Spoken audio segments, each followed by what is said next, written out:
আমার বাবা একমাত্র ব্যক্তি ছিল যে আমাদের ফ্যামিলিকে হ্যান্ডেল করতো। আমরা 3 ভাই 1 বোন, ঠিক আছে। আমি ছিলাম ভাইদের ভিতরে বড়। সো আমার বাবা একজন কৃষক ছিলেন, পাশাপাশি কৃষি পণ্য নিয়ে বিজনেস করতেন, কিন্তু তাতে হচ্ছিল না, কারণ সবাই পড়াশোনা করি আমরা। তখন আমার বাবা 2007 সালে বিদেশে পাড়ি জমাইছিল, যে আরও কিভাবে ভালো ফ্যামিলিটা চালানো যায় সেই লক্ষ্যে গিয়েছিল। তখন আমি ইন্টারমিডিয়েট পাশ করি, ইউনিভার্সিটিতে ভর্তি হব, একটা খরচের বিষয় আছে, ওই বিষয় নিয়ে সে বিদেশে গিয়েছিল। তখন বিদেশে 5 বছর ভালো ছিল, কিন্তু হঠাৎ করে ওই দেশের বিশেষ কারণে সে চলে আসে আর কি, ঠিক আছে। সো আসার পরে মানে এমন একটা পরিস্থিতি হয়, তখন আমার কিভাবে আমি পড়াশোনা চালাবো এগুলো নিয়ে অনেকই করতাম। তখন থেকেই আর কি ওই ফ্রিল্যান্সিংটা করার চেষ্টা করতাম। তো আমার এক বন্ধু ছিল, তার কাছ থেকে জানতে পারি যে ফ্রিল্যান্সিং কীভাবে কী করা যায়। তখন ওইখান থেকেই নাম জানা হয় আর কি। তখন এখন তো আপওয়ার্ক, আগে ছিল ওডেক্স, ওইটার নাম ওডেক্সে অ্যাকাউন্ট খুলি তখন, এখন আপওয়ার্ক। তখন ওইখানে অ্যাকাউন্ট খুলে চেষ্টা করতাম জব করার জন্য আর কি। আমি জানি আমার এক বন্ধুর কাছ থেকে এটার সম্পর্কে, আর জানার আগ্রহ ছিল আমার কাছে। আমি ওর বাসায় গিয়ে জানার চেষ্টা করছি যে কীভাবে অনলাইনে ইনকাম করা যায়। তখন সে বলল যে এরকম বেশ কিছু সাইট বলল, এর ভিতরে অন্যতম ছিল ওডেক্স, বর্তমানে আপওয়ার্ক। সো জানার পরে এখন তো কাজ শুরু করতে হবে, কম্পিউটার লাগবে, রাউটার লাগবে, কিন্তু এগুলো তো আমার কাছে কিছুই ছিল না। তখন আমার এক মামা ছিল, তার কাছ থেকে একটা কম্পিউটার নেই, ঠিক আছে। ওই নেওয়ার পরে পুরনো কম্পিউটার, বড় যেই মনিটরগুলা, কোনো রকম কনফিগার ছিল আর কি, মোটামুটি কাজ করতে পারতাম। এবং কম্পিউটার হলো, এখন তো রাউটার নেই, রাউটার কোথায় পাবো? আর রাউটারের জন্য মোটামুটি 3 থেকে 4 হাজার টাকা লাগে। তখন আমার কারো কাছে টাকা পাচ্ছিলাম না। তখন আমার ভগ্নিপতি, তার কাছ থেকে কিছু টাকা নেই আর কি, ঠিক আছে। সে আমাকে কিছু টাকা দেয়, 3500 টাকা দিয়ে আমি একটা রাউটার কিনি এবং ইন্টারনেট কানেকশন নিয়ে কাজ শুরু করি আর কি, ঠিক আছে। সো যখন কাজ শুরু করি তখন তো অনেক চ্যালেঞ্জ, নতুন, কিছুই জানি না। তখন আমি ইউটিউবে, তারপরে গুগলে বিভিন্নভাবে জানার চেষ্টা করতাম যে কিভাবে কাজ নামানো যায়, কিভাবে প্রোফাইলটাকে বিল্ড আপ করা যায়, কিভাবে ক্লায়েন্ট হ্যাপি রাখা যায়, এগুলো নিয়ে রিসার্চ করতাম। এরকম অনেক চেষ্টা করছি, প্রতিদিন 8টা থেকে 10টা জব অ্যাপ্লিকেশন করতাম। এরকম 1 বছর করার পরে আমি একটা কাজ পাই, আলহামদুলিল্লাহ। সেটা ছিল 25 সেন্টের একটা কাজ ছিল।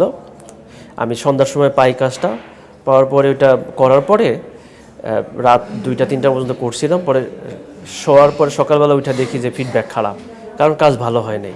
প্রথম ফিডব্যাকটা পাওয়ার পরে খুব খারাপ লাগছিল।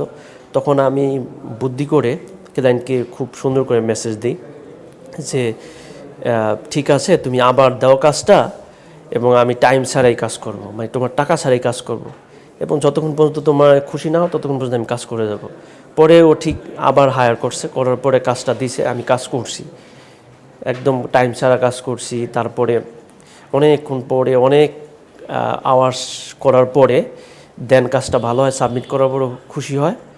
তখন ও নতুন করে আবার ঠিক আছে এবার তাহলে কাজ করো। তখন আমি টাইম চার করে কাজ করছি। এই কাজটা আমি 130 ঘন্টা করছিলাম, 25 সেন্ট, $30 মতো ইনকাম করছিলাম। তখন আমার জীবনের প্রথম ইনকাম, খুব ভালো লাগছিল আর কি। এবং এই ক্লায়েন্টটা তখন হ্যাপি হয়েছে। ওই আগের ফিডব্যাক রিমুভ করেছে, নতুন করে আরও ফিডব্যাক ভালো দিয়েছে এবং নতুন নতুন কাজ দেওয়া শুরু করছিল। তো 2012 সালে আমি আর কি 5 জন এমপ্লয়ি নিয়ে এই কোম্পানিটা শুরু করি। তখন পুরনো ঢাকায় একটা ছাদের উপরে একটা অফিস ছিল ছোট করে, তাও আরেকজনের সাথে শেয়ারিং করে অফিসটা নিয়েছিলাম। 5টা পিসি বসাইছিলাম, 5টা চেয়ার ছিল। তখন আমরা আর কি শুরু করি 5 জন এমপ্লয়ি নিয়ে, ঠিক আছে।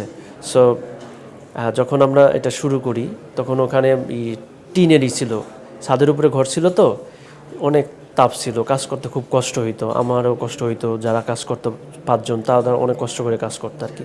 শুরুতে অনেক কষ্ট হয়েছে।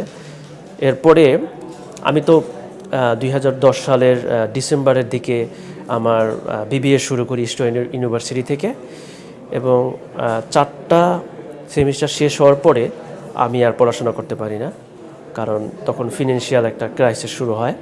কারণ আমার বাবা চলে আসে বিদেশ থেকে, কারণ বাবা এবং আমার ফুপু এবং চাচাদের মাধ্যমে এই 4টা সেমিস্টার কমপ্লিট করছি। যখন বাবা চলে আসছে তখন আর পড়াশোনা করতে পারিনি।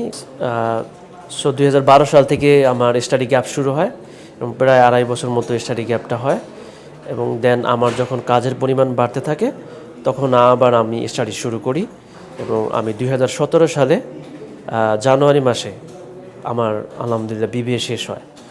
হ্যাঁ, অ্যান্ড দেন আমি আবার 1 বছর গ্যাপ নিয়ে আমি আবার নর্থ সাউথে ভর্তি হই। করোনার শুরুতে খুব ভালো যাচ্ছিল। করোনা যখন 7-8 মাস যাওয়ার পরে অ্যামাজন সেল কিছু পলিসি চেঞ্জ করে, কারণ করোনার সময় কিছু সেনসিটিভ আইটেম সেল হইতো।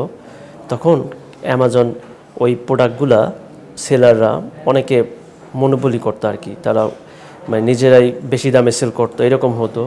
তখন ইউএসএতে কিছু ক্লেইমও আসে অ্যামাজনে, তখন অ্যামাজন সেল কিছু পলিসি চেঞ্জ করে, আর ওইটার ইম্প্যাক্টটা পড়ে আমাদের ঘাড়ে এসে। এবং এই ইম্প্যাক্টের আগে কিন্তু আমাদের প্রায় 600 এমপ্লয়ি ছিল। হ্যাঁ, কিন্তু যখন এই ইম্প্যাক্টটা পড়লো তখন আমাদের এমপ্লয়ি আমার অনেক ছাঁটাই করতে হয়েছে। এটা আমার খুব কষ্ট লাগছে, কারণ তারা অনেক বছর ধরে কাজ করতেছিল আমাদের সাথে। হ্যাঁ, তারা তাদের ফ্যামিলি চালাচ্ছিল এটার ইনকাম দিয়ে, কিন্তু বাধ্য হয়ে করতে হয়েছে আর কি। তখন আমাদের এমপ্লয়ি একদম অলমোস্ট 50-তে চলে আসছিল। এরপর থেকে এই 50 জন থেকে শুরু হয় এবং উইথিন 2 ইয়ার্সের ভিতরে আমরা আবার ঘুরে দাঁড়াইছি, এরকমভাবে ঘুরে দাঁড়াইছি যে আলহামদুলিল্লাহ এটা কল্পনাও করতে পারিনি। এখন আমাদের কোম্পানিতে 350 এমপ্লয়ি আছে এবং আমরা প্রতিনিয়ত নতুন নতুন মানুষকে যুক্ত করছি যারা এই বিষয়ে কাজ করতে চায়।